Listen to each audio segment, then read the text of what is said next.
So this is if anyone is having issues with the Worcester thermostat. So I've just spent about 2 hours trying to connect this thing.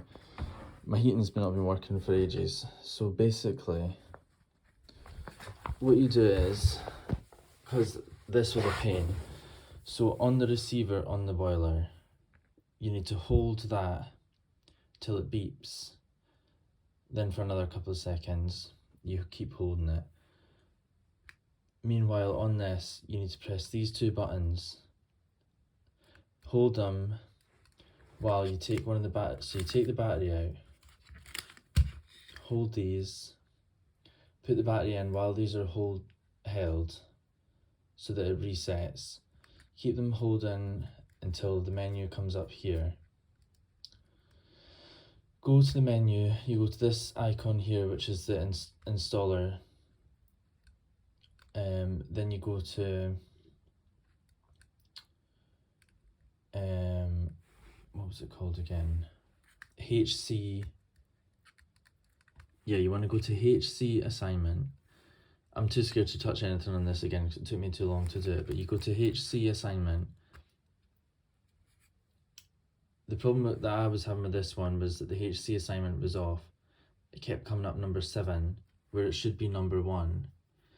So what you're trying to get this receiver to communicate with the boiler is getting the right HC assignment, but also pair. You need to go into pairing mode as well. So in the same menu, if HC assignment won't allow you to change it, it should receive that from the boiler. Then you go on to pairing mode. Go and enter pairing mode, hold this thing again on the receiver on the boiler, and then enter pairing mode.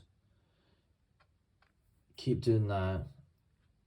If HC assignment pops up and it's not a number 1, try and change it to number 1.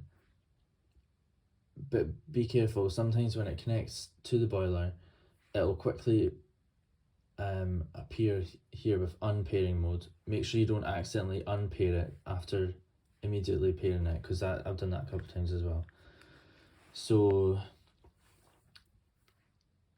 what you'll be trying to do is get the HC assignment to number 1, get the boiler in pairing mode to pick up the correct HC assignment, and then actually pair the boiler, and don't unpair it accidentally when it pairs, because it immediately pops up unpair. So just make sure and try and keep the display active at all times as well. You'll be safe to press this button and this button, but obviously if you press this button when it comes up unpaired, just be careful with that. So hold the receiver till it beeps, another couple of seconds as well. You'll want to be in pairing mode while you do that. And to get into pairing mode, when it comes up, it'll come up here. It's hard to access the menu when the thing comes here saying there's a fault. So that's why you need to have these buttons held while you put the battery back in. These are held for another few seconds once it's been put in. Then the menu appears at the top. You go to this end installer menu, and that's where you'll get pairing mode and HC assignment mode.